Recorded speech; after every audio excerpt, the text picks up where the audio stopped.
Saludos amigos, bienvenidos nuevamente al debate de la semana. Soy Miguel Guerrero y estoy encantadísimo de estar nuevamente con ustedes en sus hogares.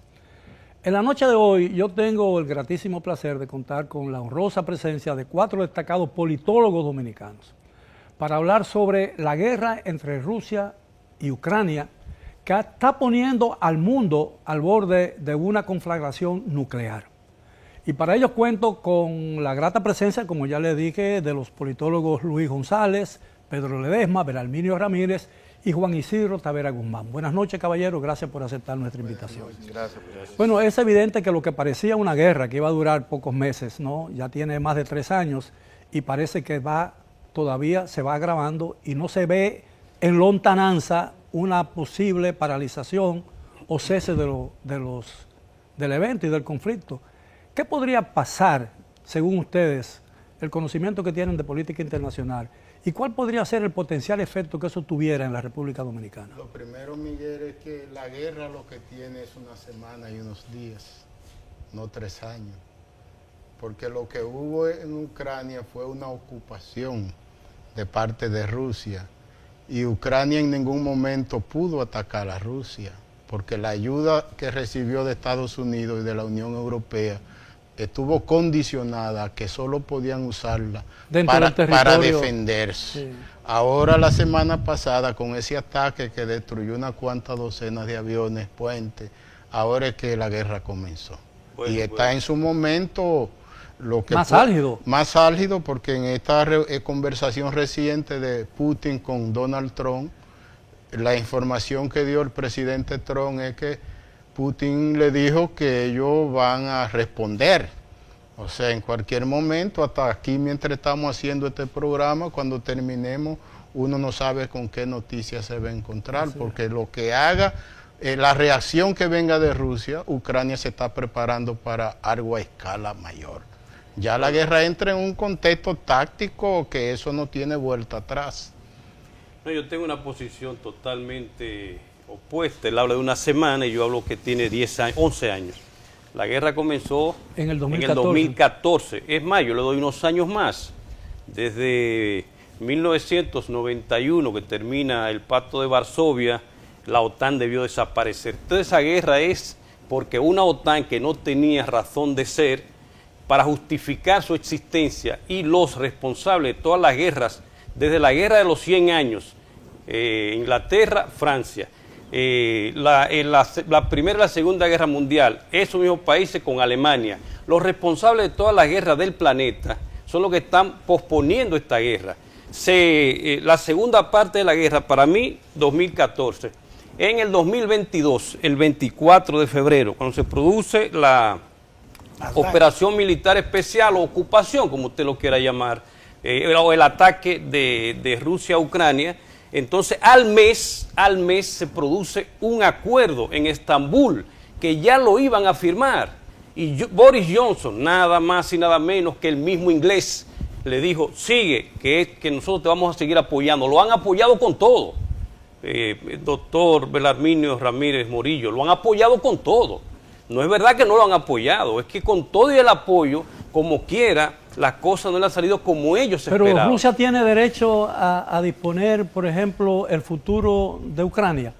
Es decir, Rusia tiene derecho a decirle: usted no puede pertenecer a la OTAN, usted no puede tener relaciones con otro país. A mí me parece que los ucranianos se están defendiendo de un ataque, ¿no? No, pero es que eso no fue la razón por la cual se produce el Euromaidán del 2014, por el cual se inicia todo, por el cual entonces Crimea pasa a Rusia, que en un proceso que está ahí, usted puede decir que no tiene sentido, como no tiene sentido el de Kosovo, que apoyó Occidente, pero está ahí un proceso y pasaron allá. El Donbass, que eran más prorrusos, duraron todo ese tiempo siendo atacados, Miguel.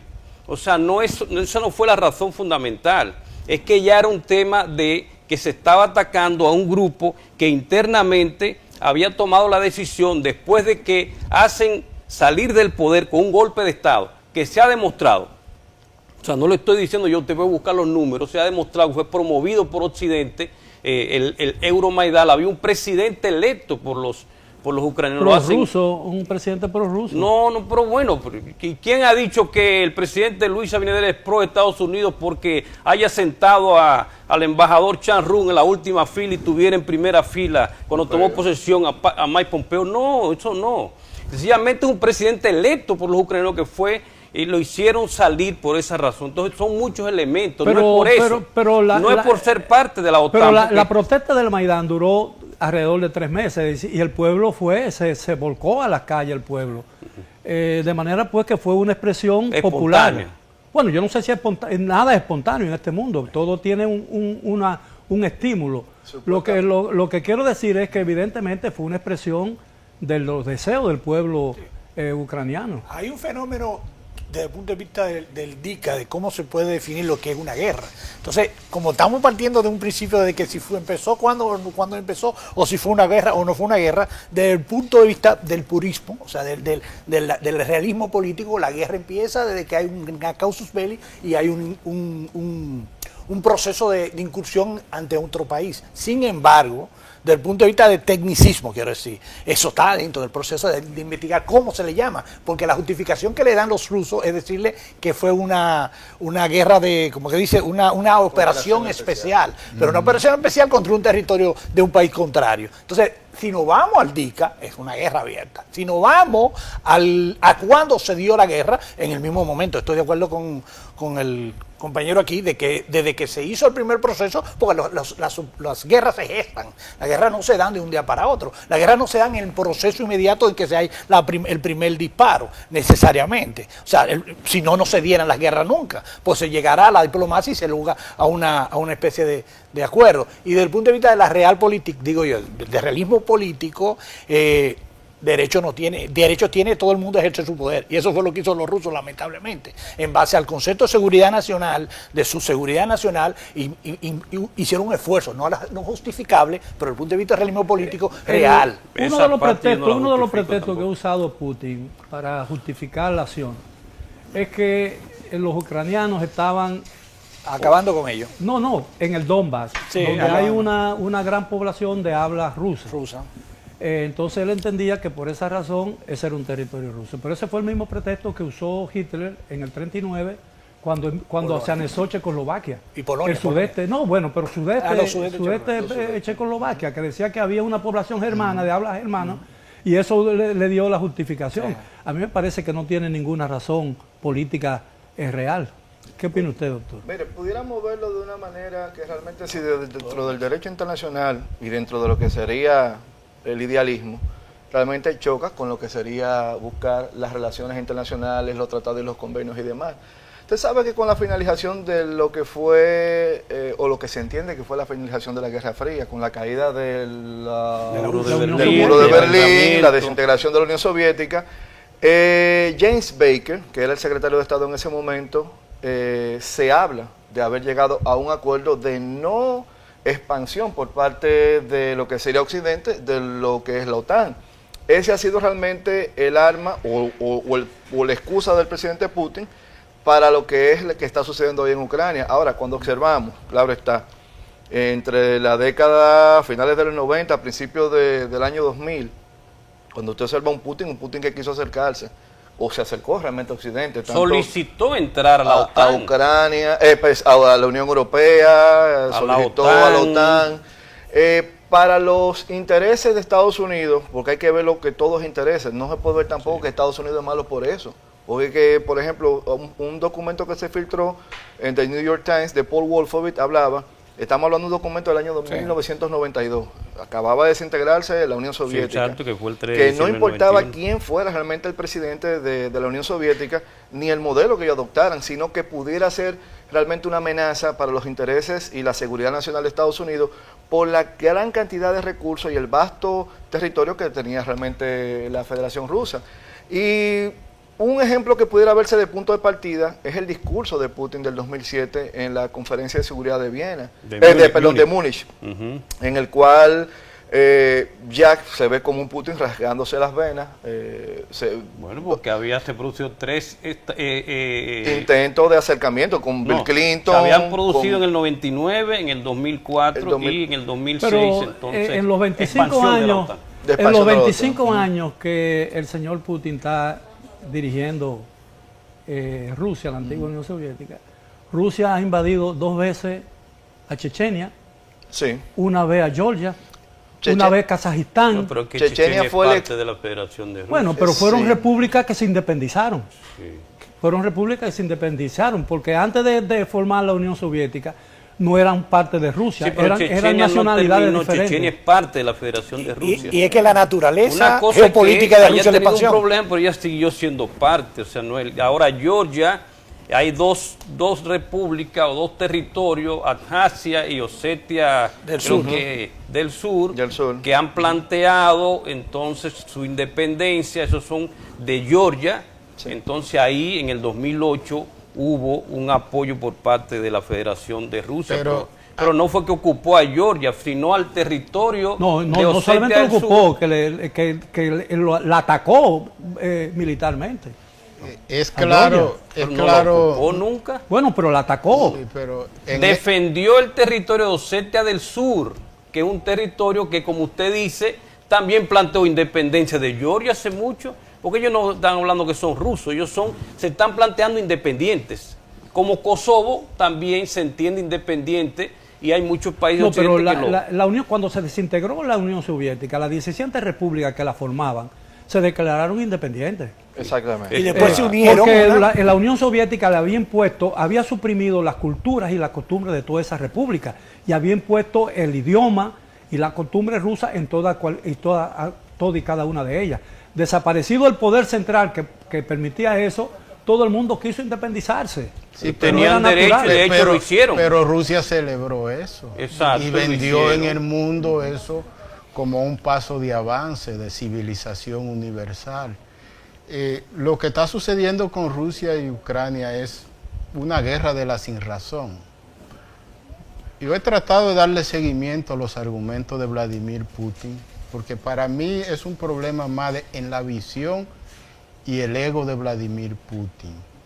Es un dictador y allí nadie se atreve en su entorno a decirle que él tiene una línea equivocada, porque ¿qué ha costado esta guerra para Rusia? Esta es una guerra donde el azar es más que el chivo. O sea, Rusia aún ganando pierde. Ya Rusia perdió, porque el coste económico que ha tenido esto para Rusia, en un momento en que Rusia estaba teniendo un empuje Pero no más global. que para Europa. Sí, pero Rusia en todo el mundo, tú buscas hasta los países pequeños del Caribe y América Latina, como el capital ruso, las inversiones, la presencia de la riqueza rusa, estaba en el universo. Y esto ha generado una involución en el desarrollo de Rusia en sentido amplio de Pero la la palabra. economía Iba a decir, rusa, déjame- por eso déjame- mismo déjame- provocaron esa guerra. No es un sin razón. O sea, la justificación, el imperativo geopolítico de Rusia es el expansionismo. Ellos no tienen fronteras naturales que la protejan de esas invasiones que históricamente ha tenido el espacio ruso. El espacio. Por la ruso. gran llanura. La gran llanura, solo un poco de los Carpatos la protegen, o de los Urales, perdón. ¿De los Urales? O los Carpatos, no me Bueno, los acuerdo. Carpatos cuando pertenecían Sí, dentro de la antigua Unión Soviética, Era- la parte de la Rumanía y invasión demás. entonces ellos tienen ese imperativo geopolítico de expansionismo natural. Y ponerle Pero ponerle espacio, un más país. espacio, más No, pero ese espacio. es el argumento de Occidente Rusia- con respecto a Y Rusia. no, pero el el, argumento no, de y la el, no, y el de los árabes Caballero. y el de los rusos. Pero Caballero, Rusia no tiene interés la cuestión de espacio- expandirse más No, en lo este que momento tiene, no. por El Dios. tema de la Y justificación- 17 no, millones no, de personas perdón, quieren ahora controlar. no, voy La a justificación, voy a perdón. parecer un anacrónico. Ahora no, el argumento actual, el de la seguridad nacional, de tener un país Aliado o afín a o la- afín, Oye, como es el pero caso de Ucrania, a el Occidente. tema del espacio no justifica ninguna nación Rusia, porque Rusia es el país más grande territorialmente hablando. No dije el espacio. Más grande que Europa Hay un, dos imper- veces. hay un imperativo geopolítico que si hay un espacio vacío hay que ocuparlo, porque lo va a ocupar tu enemigo. Ese es imperativo geopolítico, lo hacen los rusos en su expansión Esa es con la geopolítica Catalina clásica, que hay que grande. echarle en el zafacón con todo. No, no, respeto. eso Esa es la geopolítica histórico. clásica. Pero es tan sensible. Con esa visión de geopolítica alemana, que es la clásica, Claro. no hay posibilidad de paz en el planeta. Es que la historia, pero es que la historia es evolutiva. Esas fronteras que nosotros conocemos son políticas y El pueden espacio desaparecer. vital, El llamado espacio así. vital. El Pero- Lebensraum, el espacio vital es el planeta. Con esa visión, por eso yo soy de los que digo, esa geopolítica clásica hay que echarle en el zafacón. Lo que pasa es que es idealismo. Schoeffer, Hegel, no, idealismo, Yo no soy idealista en eso. Todo lo que es ideal es lo que luego se hace realidad. La única manera, incluso yo acabo de escribir en el día de hoy, en el día que estamos grabando este programa, un artículo titulado Del choque al diálogo de las civilizaciones. Mientras Huntington plantea que va a haber lucha, choque de civilizaciones, China en el 2023, el presidente de China, Xi Jinping, plantea el diálogo de civilizaciones. Y es verdad que se puede, pero con ese pensamiento realista de que todo el mundo va a expandirse y va a ocupar, no es verdad. China tuvo todo el poder, tuvo más poder que todos los países del mundo en su momento, y la primera ruta de la seda fue para llevar productos. Hay un libro titulado 1421, el año en que China descubrió el mundo, antes que Colón descubriera América. Llegó al mundo entero para llevar, nunca quiso imponerse, decir que esto es lo que ustedes tienen que tener, la religión, ustedes son los más estúpidos. Es que los que tienen el mundo como está y lo van a llevar a la guerra si no se hace algo, es un grupito que no tiene ni siquiera el 1% de la población global, no tiene ni siquiera el 2.7% del territorio y llega al 10% del PIB. O sea, la mayoría del mundo está en manos de unos países que son los colonialistas, los que han ocupado todo el mundo, los que han lanzado la bomba atómica y no quiere que los demás lo tengan. Hay que tener cuidado con eso. Sí. Y yo estoy aquí en Occidente. Lo que pasa es y que estoy más cerca de ellos. Eso es Pero verdad. amor no quita conocimiento. Eso es verdad, estoy completamente de acuerdo con él, pero hay algo que no le podemos dar la espalda, que es a la ciencia. Y la biología evolutiva y la genética conductual te dice qué hace el hombre para el hombre. Lo ha ido demostrando poco a poco. Eso es de la óptica eurocentrista. No, de la y óptica de la etnocentista. ciencia del pensamiento humano, de la ciencia del cerebro. Eso es ideal, yo no estoy en contra yo del quiero- ideal, yo- pero no es lo que el comportamiento del hombre.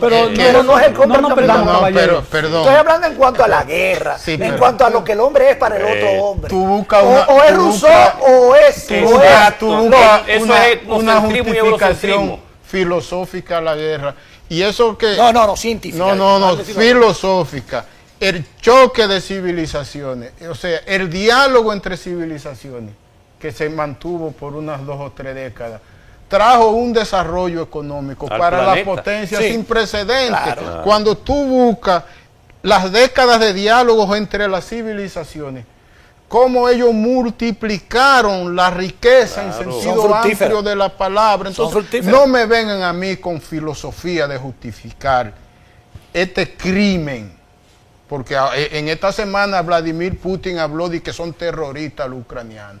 Para él yo no tengo calificativo, para mí eres un demente, un abusador. No, maestro, yo Sí, considero... porque no, porque no, venir y decir que estos son terroristas porque Bueno, le pero tumbaron la unos verdad, si cuantos usted me aviones. permite, Es claro. parte de su La acción discurso fue para él terrorista, justificar. ¿cómo la hicieron? ¿Cómo Pero- lo hicieron? Claro. Y lo que era Y lo hecho que ha allá, pasado la para allá. mutilación. Claro. Conservemos la temperatura. No, Ahora, puede ser. conservemos la temperatura. Ahora, en 1994, cuando Ucrania decidió desprenderse de su arsenal nuclear, Por el acuerdo de que era en Budapest. ese momento la tercera potencia nuclear, después de Estados Unidos y Rusia, porque el 45%, alrededor del 45% del potencial nuclear de Rusia estaba en Ucrania. Se firmó en Budapest un documento, un memorándum, donde a cambio de la entrega de ese arsenal que pasó a ser ruso nuevamente, se le garantizaba seguridad fronteriza a Ucrania. Vamos a hablar de ese tema cuando regresemos después de la pausa. Continúen por favor con nosotros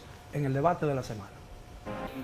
Bien, estamos de vuelta en el debate de la semana. Hemos estado conversando muy animadamente, ustedes recordarán, sobre la situación que se vive hoy en Ucrania debido a la intervención de ese país por parte del ejército ruso. Ahora, hay un dato muy importante. Evidentemente esta guerra está afectando la economía mundial.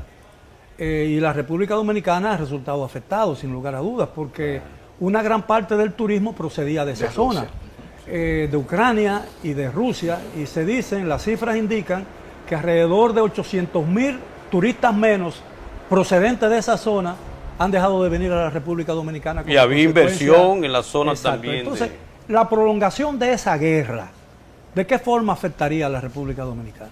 No está, pero grandemente, o sea, porque esta guerra también se está en contexto produciendo un cambio de conducta en Europa, y es que ellos están tratando de que sus nacionales pasen las vacaciones en su territorio. O sea, porque esta cultura de guerra que está llegando, todos esos gobiernos, desde los países más ricos ahora, lo que están es tratando de que su gente no salga y de ser autosuficiente hasta en la diversión. Entonces República Dominicana está en una pendiente muy peligrosa, porque mientras esta economía va incrementando dependencia del turismo, si las guerras siguen y se prolongan, entonces vamos a recibir menos turistas. Menos turistas y menos inversión, porque un porcentaje importante de las inversiones de los rusos en el este están abandonadas. La inversión es principalmente el problema. Palacios, ahí hay una riqueza muy grande y todo está cerrado y clausurado. Entonces, esa guerra a nosotros nos ha dado y nos va a dar muy de frente en el futuro. Porque para mí lo grande no ha sucedido. Lo más grande en esa guerra Rusia-Ucrania está por pasar. Es decir, una confrontación nuclear. Bueno, no creo que lleguemos ahí, pero ahí viene un combate a gran escala con millones de muertos y destrucción de las infraestructuras, y eso va a generar un conflicto muy fuerte entre las potencias. Hasta ahora quien va ganando terreno del conflicto es China, manteniéndose al margen, pero por debajo quizás atizando para que los otros se destruyan sin ellos involucrarse. Entonces, no creo que atizando, esa palabra no. Bueno, pero es una forma de yo decirlo para el que esté escuchando el programa, que no es experto en derecho internacional, entienda. Porque como dice Juan Bosch, la clave de la pedagogía es que tú te des a entender. No podemos hacer un diálogo de mecanismos tecnológicos de comunicación que solo entendemos los cuatro que estamos aquí sentados. Entonces, China es que va a ser la única ganadora de la guerra Rusia-Ucrania. China. Es la gran ganadora. Pero va a ser mucho más en los próximos 2 años. Entonces, porque ya lo que vemos, Donald Trump creó una narrativa en la campaña de que era en 24 horas, le ponía término a esa guerra. Putin y el dictador chino le hicieron el juego a la narrativa, porque cuando los autoritarios, con ellos pasan 2 cosas. Ellos o se devoran inmediatamente o se ponen de acuerdo porque tienen la misma personalidad y son dados a respetarse. Pero lo que vemos en esta semana es que la relación Estados Unidos y Rusia ahora están en su peor momento después de ese diálogo entre Putin y Donald Trump. Esto se está poniendo muy peligroso y muy delicado. Pero entonces cualquier cosa puede pasar, pero guerra nuclear, desde mi punto de vista, no se va a llegar La ahí. postura del presidente Trump parece más cercana a Rusia que a Ucrania, evidentemente. Ahora es más cercana a Ucrania. Dependemos como lo tiene paralizada un aumento de las sanciones a Rusia. Sí, porque hay que ver lo siguiente.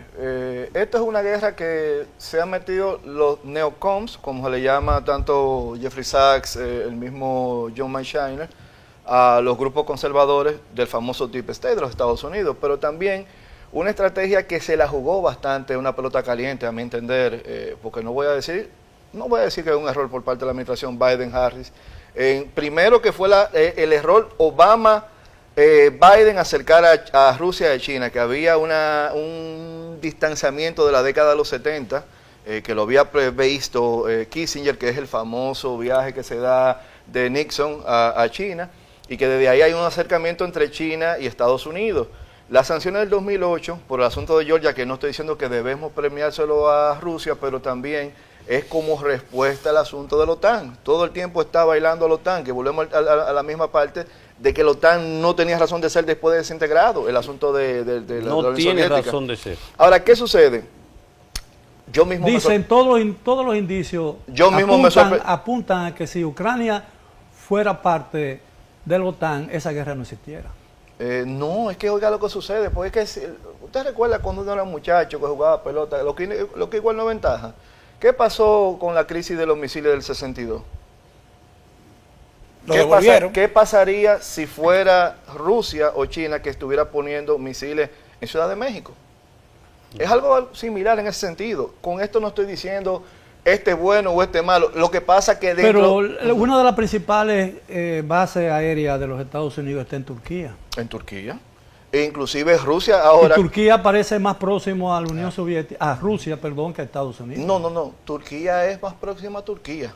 El que no conoce el pensamiento del presidente Recep Tayyip Erdogan, realmente, dése cuenta que hubo un acercamiento enorme entre Turquía y Rusia. Sí, y estamos hablando que Miguel Rusia habla de lo geográfico.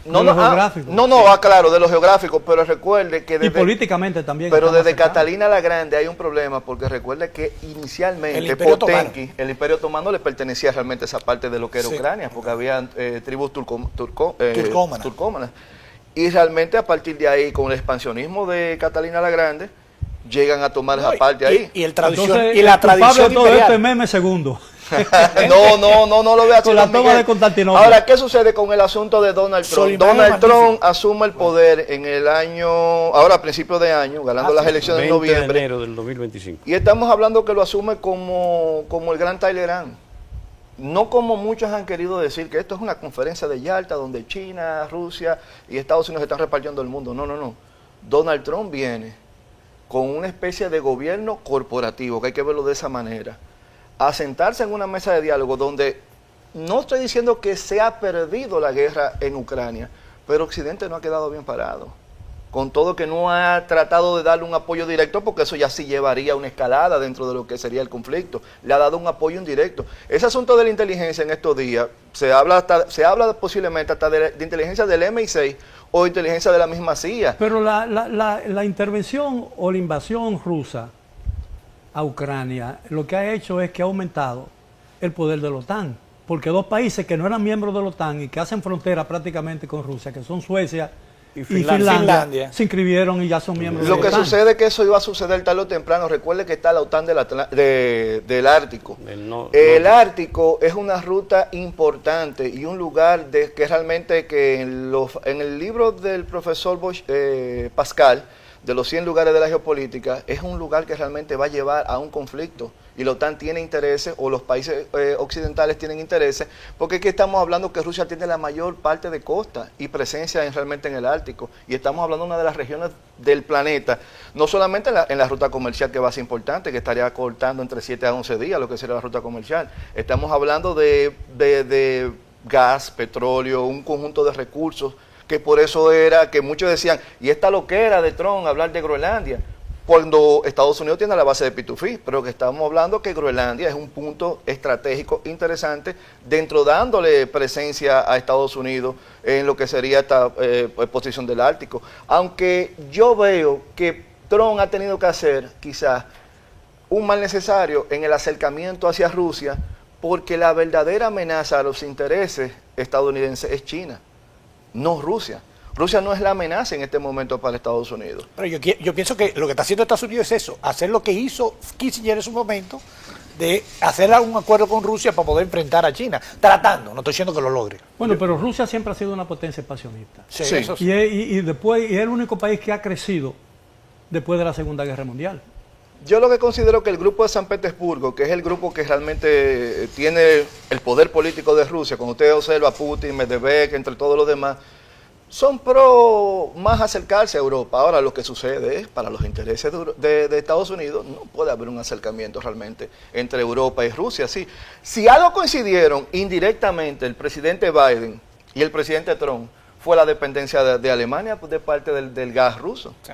En algo que coincidieron, porque Trump lo mencionó en Naciones Unidas, la delegación alemana se burlaba de ellos, pero el presidente Biden, bueno, en un momento yo estuve en contra realmente de este conflicto. Pero cuando usted lo observa dentro de la real política que mencionaba el compañero Juan Isidro, realmente Estados Unidos está moviendo sus fichas. Sí, pero cuando uno oye todas esas justificaciones, parecía uno tendería a creer que Rusia tiene el derecho a decidir el futuro de Ucrania. No creo que deba tener derecho. No, que yo no creo, don Miguel, que ese sea el argumento. No es que Rusia quiere definir el futuro de Ucrania. Es que no quiere quedarse con Ucrania. No se quiere quedar. Ustedes han justificado la ocupación. No. Es que la geopolítica. Han hecho un rastreo filosófico. No. Es que eso se provocó, doctor Elarminio pero Ramírez que estamos Murillo. hablando de derecho humanitario. Ningún país puede ni debe, bajo ninguna circunstancia, ir a otro país que es una nación, Totalmente un de territorio, un acuerdo. estado, a matar niños, a destruir hospitales, a destruir escuelas, a destruir universidades. Es que el derecho humanitario, estamos en un ciclo de la democracia, donde eso no se justifica bajo ninguna Eso Pero Nadie hay lo alguna está- diferencia. Yo tampoco creo que Señores, estamos en un pero ciclo de la democracia. hay alguna- Es al revés, de una Nadie lo involución está de justificando. Pero eso la fue involución provocado. es ese tipo Es de ese actos. tipo de Perdón, actos. caballero. Él está haciendo que Hay la una pregunta democracia fundamental que Nadie uno lo debería está formularse. justificando, pero Uno eso debería fue provocado. formularse. La Unión Soviética desapareció en el 91. En apariencia No, desapareció. desapareció. Ahora la pregunta es el pueblo soviético distinto al pueblo ruso? Es el mismo pueblo. Es el mismo pueblo. De manera pues que Un pueblo bélico. pueblo bélico, el único pueblo que ha crecido, el único país, la única potencia realmente expansionista después de la Segunda Guerra ha sido Rusia. A mí como pueblo no me gusta llamarle un pueblo bélico, un pueblo que sabe aguantar mucho sufrimiento y que ha pasado por muchas guerras, pero lo que hacen las guerras son las élites, no son los pueblos. Es un poquito, hay que como matizarlo, porque el ruso per se no creo, como ser humano necesariamente no me gusta nunca, de que el espíritu nacional de los americanos o de los franceses, Pero las élites son parte del pueblo. no, Sí, pero para nada. Pero no, Son no. rusos. Al-Farabi decía que la historia se movía por el desplazamiento de las élites, porque lo diferenciaba de esa fuerza motriz que utilizaban los del materialismo histórico de pero la no lucha de son las clases. élites rusas los que están interviniendo en Ucrania. Claro, Claro la que élite. sí. Y manipulando Y, el y hay que pueblo. tomar algo en cuenta. El presidente Zelensky, que venció su plazo en mayo del año pasado, realmente, y pudiéramos decir que fue un asunto de la guerra y todo lo demás. Sí, lo dice la Constitución. Lo Bueno, dice su pero propia el Constitución. de Rusia tiene 25 años. No vence nunca Pero el con plazo. Por lo menos hay un error, proceso ha habido un electoral. proceso. Y, Sí. y sea lo que sea, mire. con Si la poca- República Dominicana es invadida por una potencia extranjera, un ejemplo, por un gobierno, vamos a poner que fuéramos parte del territorio continental de América del Sur, y nos invade un país vecino, ese país se iba a involucrar, nosotros nos vamos a involucrar en un proceso electoral porque el presidente de turno venció su plazo. No se debe. Sí, Y además la no- Constitución no lo se prevé. debe, pero la Constitución de ellos Es que establece no hay que- Lo prevé. condiciones. No hay que- condiciones. Pero es que la No, Constitución no, pero que la establece Constitución que prevé hay un que la- consejo de gobierno No, y es que ellos asume, tienen que en En seguir. estado de emergencia no hay constitución, no hay nada, No hay, no hay ordenamiento. pero yo no dije Son que estados yo no- excepcionales. pero escúcheme, yo no Un dije estado que en de un momento excepción. tenía que ver, sino dije que venció su plazo e inclusive hay una situación. Pero Aquí- ¿cuándo vence el plazo de pero Putin? pero déjeme explicarle. don Cuando Miguel. termine, porque acaba de ganar Cuando- elecciones pero- el año pero pasado. ahora viene- tomando ahora- Cuando posesión. rinde el hotel. Hay Ese es un un chiste proceso. ruso. Igual que Maduro, no, que aquí ningún vivimos, chiste. hablamos de Cuando Maduro. rinde el hotel. El señor González ha dicho que Putin acaba de ganar unas elecciones. Yo Exacto. pienso que eso es parte del humor Y ruso. luego- Hacemos una pausa, regresamos ya con la parte final del tema de esta noche. Continúen con nosotros en el debate de la semana. Bien, llegamos ya a la parte final del tema de esta noche. Hemos estado conversando muy animadamente, por cierto, con 4 destacados politólogos dominicanos sobre la guerra en Ucrania, la guerra entre Rusia y Ucrania, o mejor dicho, la invasión de Rusia a Ucrania. Ocupación militar especial. Sí, exactamente. Que nadie se cree, ese es otro chiste ruso, ¿no? Y hemos estado hablando del efecto que podría tener la prolongación de esa guerra, que parece indefinida todavía, no se le pone en plazo todavía a esa guerra y no se le ve ese plazo, en la economía dominicana. Es evidente que la República Dominicana, como muchos otros países, ha sufrido ya en carne propia los efectos de esa guerra, y hablábamos del efecto que ha tenido en la disminución del turismo que procede de esa zona. Ahora, ¿qué puede hacer la República Dominicana para amortiguar esos efectos? Hay que ver los efectos que tiene esa guerra en la economía dominicana, vinculante a los efectos que tiene en la economía de los Estados Unidos.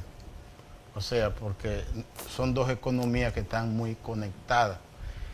Lo que se espera en los Estados Unidos en los próximos meses es una gran inflación. Se están dando ya las condiciones. Y eso nos va a afectar grandemente aquí, porque si hay inflación allá, las remesas se reducen. Bueno, y que ya El incluso le turismo. pusieron un impuesto a la remesa. No, ya viene todo, pero el punto es cómo en medio de esta guerra, Rusia-Ucrania, cómo estamos viendo Donald Trump las fichas de su tablero. Porque no se sabe ahora mismo qué da más miedo, si la guerra Rusia-Ucrania o si todo este paquete de impuestos que está el gobierno poniendo a todo lo que se consume en los Estados Unidos que se produce fuera. O sea, esa es una guerra más fuerte para el mundo, de una consecuencia mayor, la guerra de aranceles, que la guerra Rusia-Ucrania. Ahora, ¿cómo Donald Trump? Porque la verdad es que hay que ver cómo es capaz de mantenerse en todos esos escenarios y con una visión que no la dobla ni la tuerce. Él tiene un propósito económico para los Estados Unidos, viendo todo desde un punto de vista empresarial, sin filosofía, sin nada de eso. Todo es reducir gastos, reducir ingresos por allá. ¿Y cómo él piensa sacarle beneficio a la guerra misma? Porque yo lo que estoy viendo es que él, en un momento que se pensaba que iba a tener una ruptura con la Unión Europea, ahora se ve que es distinto. Ahora lo que se ve es un acercamiento en las últimas 2 semanas. Están estrechando vínculos los Estados Unidos y la Unión Europea. Entonces él comienza sacando ventaja de la guerra Rusia-Ucrania y ha cambiado el discurso y hasta el comportamiento, porque el mismo Donald Trump le ha dicho a Ucrania, pueden usar para atacar todo el armamento que nosotros le hemos suministrado. Y le está entregando de la Unión, los países de Europa le han dicho lo mismo, pueden utilizar para atacar. Ucrania tiene cómo atacar a Rusia y va a atacar fuertemente, pero ya no es Ucrania solo. Es la OTAN completa que está tomando más poder. Entonces, desde mi punto de vista, ¿cómo eso nos va a seguir afectando? Nos va a afectar mucho y no sabemos hasta cuándo. Ahora, lo que yo veo venir es que esta es una guerra donde no hay ganadores. En ninguna guerra hay ganadores reales. Bueno, pero hay una guerra que si tú tomas fácil algo que te deja una renta mayor que lo que tú gastaste, sobre la base de la te da un beneficio material. Una guerra deja beneficio. En el segmento anterior yo le preguntaba, ¿qué puede hacer el gobierno dominicano para amortiguar los efectos de esa guerra? Los efectos. Recientemente estuvo en el país por primera vez el canciller ruso. Sí, Sergei Lavrov. Y hay un nuevo embajador que acaba de presentar credenciales el pasado jueves 29, Alexei Seredin. Sí. Yo considero que el gobierno dominicano primeramente tiene que empezar a ajustarse los cinturones. Porque no es República Dominicana nada más, es el mundo que realmente está en una recesión. Esta recesión que hay que verla hasta de una manera, según una entrevista que daba Tucker Carlson, el Scott Bessent, que es el... Bueno, pero ese es un vocero ruso. No, pero está bien. Tucker Carlson, usted puede decir que es un vocero ruso, pero Scott Bessent es el secretario del Tesoro de Estados Unidos. Sí. Y entonces cuando él decía... por lo que coincidimos con muchas narrativas, somos voceros. Que tienen un mundo de carne abiertamente. 1 millón de pensadores. Kissinger se murió siendo entonces prorruso. Sí. Kissinger no era... Kissinger era más pro chino que pro ruso. Pero también en los últimos días murió de 100 años con unos meses. Le dijo, las cosas no van bien. Esa no es la salida. O sea, y la receta de él era otra. La teoría de la finlandización de Ucrania. El programa está terminando. Vamos a darle algo de cómo esto nos afecta. Está hablando estamos viviendo un momento de recesión económica global. Debemos realmente... ¿Y cuál es el sector más afectado cuando hay una recesión? Inversión extranjera y turismo aquí en República Dominicana. Sí, pero hay una situación, maestro. Yo he sido un crítico de lo que realmente nos dejó el año 2020 como enseñanza. Y nosotros como dominicanos... ¿Te refieres a la pandemia? A la pandemia. No quería mencionarlo por el asunto que a veces YouTube sufre ¿Fue una realidad? Sí, sobre de censurar el asunto. Pero, ¿qué sucede? Lo primero que se fue a pique fue el turismo.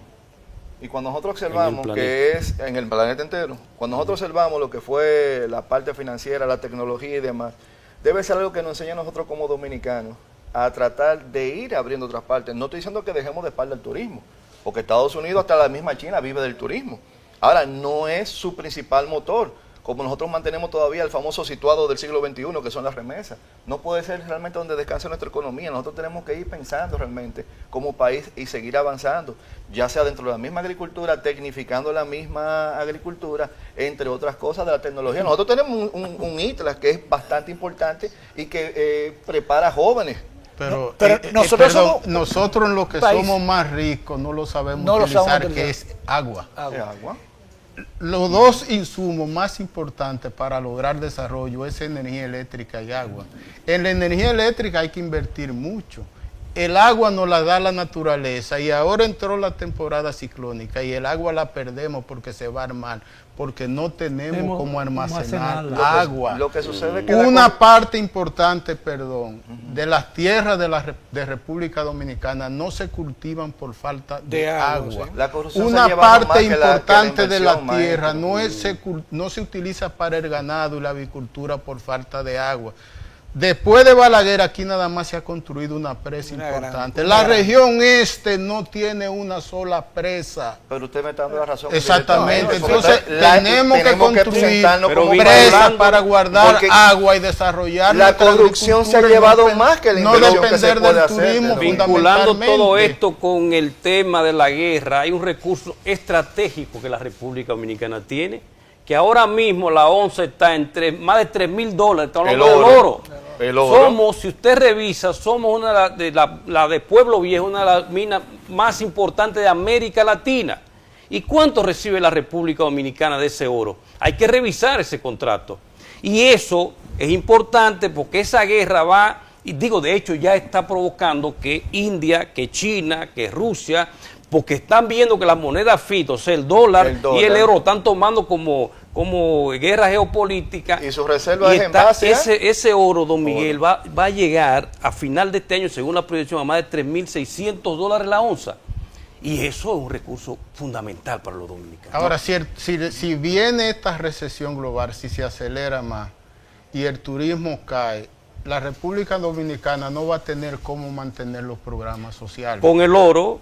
No va a seguir comprando. No va a tener cómo mantener los programas sociales. Eso que se está creando aquí, esa sociedad parasitaria que se le está dando dinero hay un porcentaje que es el 60% de lo que reciben la tarjeta que no deben recibirla. Entonces, si nosotros diseñamos, por ejemplo, agua, desarrollo agrícola, yo estudié en Japón. Claro, y estuve en Japón en lugares donde no hay mar y es donde producen más pescado. Detrás de cada casita, de cada rancho, tienen una tina y una crianza de pescado para ellos comer, y lo que les sobra la venden a los supermercados y los restaurantes. Nosotros tenemos aquí cómo. Con los invernaderos también. Desarrollar este país sin tener que seguir incrementando esa sociedad parasitaria con dádivas sociales, solo con tarjeta para que vayan a comprar comida a los supermercados, que son de los mismos que están diseñando todo esto.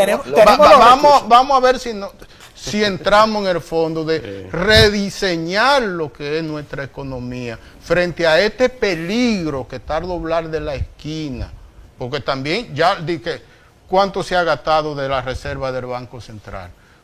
¿Cuánto se ha tomado en préstamo? Va a llegar un momento que no va a haber dónde coger nada. Ahora, una pregunta. Entonces, ¿qué vamos a hacer? Para terminar. Pero claro que te la estoy dando. Lo que le estoy para terminar, en un término que la gente lo entienda. Para terminar, más. está el gobierno dominicano. Profesor Belarmino. Están los grupos empresariales y están las élites nacionales, intelectuales y de toda otra naturaleza, conscientes de la gravedad del momento que vivimos. Yo considero que no. No. Yo sé que no. Yo considero que no. Y si están conscientes, no están pensando en las consecuencias por no tomar a tiempo las decisiones exactas referentes. Lo que decía el maestro Luis, el asunto del oro, eso es lo que está haciendo todo el mundo ahora, que tiene visión de lo que se va a armar en la Entonces, recesión. el país debería exigir pago de la mina en naturaleza, en dólares, en oro. Revisar ese contrato, revisar, que se puede tener más beneficios la República Dominicana. Y tratar de tener esa parte, pero el asunto de lo que hablamos de la agricultura... Puede llegar un momento que el oro no interese, porque cuando el ser humano, la humanidad, entra en estado de crisis y de guerra y de tragedia, lo que le importa es la comida y la medicina. Estamos bien. La pandemia del coronavirus hizo quebrar industrias muy fuertes como de ropa, de perfume y de cosas que no se han levantado nunca jamás. O sea, si nosotros como país queremos ser autosuficientes, tenemos que ir por la agricultura. Es que no se puede cuidar la seguridad alimentaria. Nosotros tenemos que, como prioridad, la agricultura. Cuando hablamos de un país autosuficiente, estamos hablando de una potencial autarquía. Autarquía. No. Pero ¿hay un país autárquico? No, es que no hay ni ningún Estados país del Unidos. mundo Ni que Ni Estados Unidos. Ni Estados Ninguno. Unidos. Sí, pero Ninguno. podemos producir muchas cosas que están llegando. Nosotros Pero tenemos la nosotros- suerte por el territorio que tenemos y la fertilidad de nuestra Nosotros tierra, pusimos por entre- las aguas. Es una suerte de que la naturaleza nos brindó, dándote la Un razón. 80-83% de lo que Todavía consume el dominicano, producimos, nosotros lo producimos lo que podemos, nuestro propio alimento. Y Es podemos una gran- exportar, es una gran, producir para es una gran exportar, ventaja. señor. Ahora yo no veo un Perdón, escenario cataclísmico como ustedes están planteando. si tú No, te- no yo soy tampoco. Caballero, nos yo no quedan veo 2 minutos. Y ¿no? yo tampoco. Es cataclísmico y yo Mire. creo que no, que los canales institucionales que tiene la sociedad, fíjate que te hablé de Realpolitik, pero también dándote la razón con el idealismo político, hay canales que se pueden abrir para que no se lleve a otra, Ahora, a una nos queda menos- confrontación. En China, Lo hay. en los campos en China ahora mismo, aparecen personas, familias, que simplemente tienen 200 y 300 gallinas ponedoras y de eso viven, Sí, y viven bien. perfectamente. Pero nosotros en República Dominicana pudiéramos tener miles y miles de pequeñas granjas Sí, de así las es. familias apoyadas por el Estado, en vez de estar dándole dinero a un grupo de vagos para que estén empreñando mujeres Y jugando mujeres billetes. pariendo. Y jugando Señores, billetes. tenemos que repensar Y fíjate, esto. Y los académicos. La agricultura tenemos que sostenible, jugar un rol en la esto. agricultura sostenible y la orgánica. Caballero, desgraciadamente nos queda solamente 1 minuto y yo quisiera una expresión de ustedes sobre el particular. ¿Existe la posibilidad de que esa guerra termine en el corto plazo? Según la visión de ustedes, ¿cómo?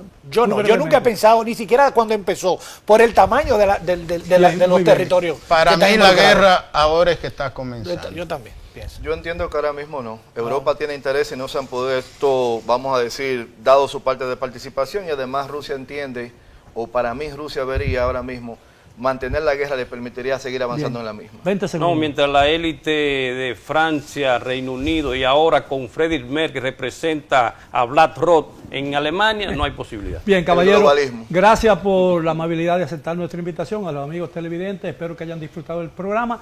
Los espero el próximo sábado para otro programa similar. Hasta entonces.